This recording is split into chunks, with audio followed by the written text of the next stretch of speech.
I was born in Vienna in 1931, and my father was keen on getting out of Vienna as early as 1934. My mother pleaded to stay because they had two children, little boys, of which I was the younger, and my father, being a dentist, was just starting his dental practice.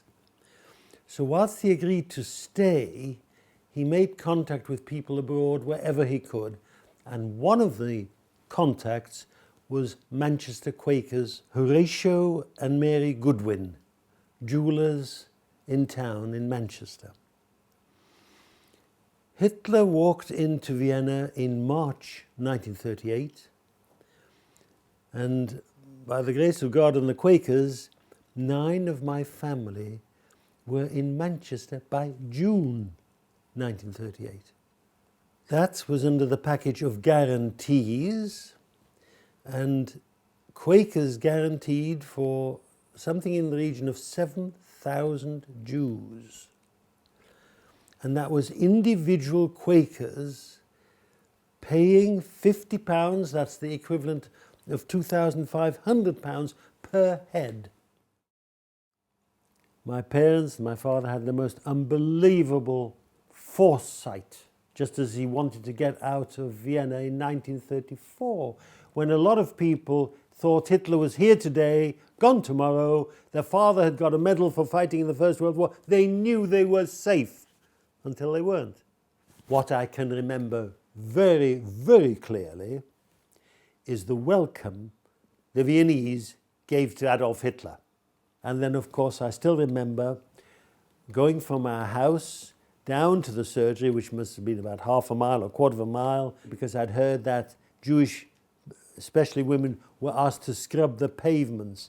And I went down to see if my mother was one of them, and thank God she wasn't one of them. We were allowed to take very, very little out. My father, having been a dentist, didn't have great funds, but because he was early, he was able to bring our furniture, and in particular the dental surgery. How was he going to earn a living one day? As well as getting us out of Vienna, together with our parents, grandparents, uncles, aunts, and my great-grandmother, a mere 91 at that time. She lived to 99 when I was 16, so I knew my great-grandmother, thanks to the Quakers. As well as getting us out, they gave my brother and myself 2 free years at Friends School, Wigton, Cumberland. One of the questions I'm often asked, didn't the Quakers try and persuade you to become a Quaker? After Friends School, Wigton in Cumberland, I went to Bootham School, York. And there was the time when Bootham School, York had 20 Jewish children. And so on a Sunday, they got a Rabbi Brown from Leeds to give religious education to the Jewish children. I then went to dental school. After qualifying, I still had to do my national service, joined the Air Force and see the world, and I spent 2 years at RAF Wilmslow.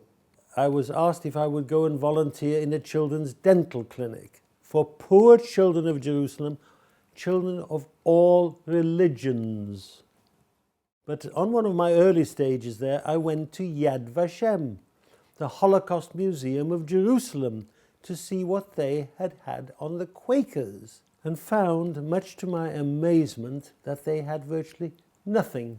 I had then to do some research on what the Quakers had done, and I found there were 3 main categories.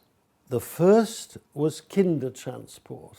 The second way of getting out was by somebody giving a guarantee to the British government that this 7-year-old Peter Cura wouldn't be a financial drain on the British government. Third way of getting out was if somebody in Nazi Europe was prepared to consider taking a job which nobody wanted. A maid, a butler, a cook.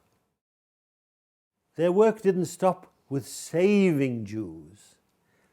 They had in the South Manchester area 3 homes to which Jews could go and meet fellow Jews. They helped them when they were perhaps having somebody who was pregnant, having a baby. Where do you go as a foreigner? What the Quakers did when no one else in the world was even interested, I think is very, very important and should be known by as many people as possible.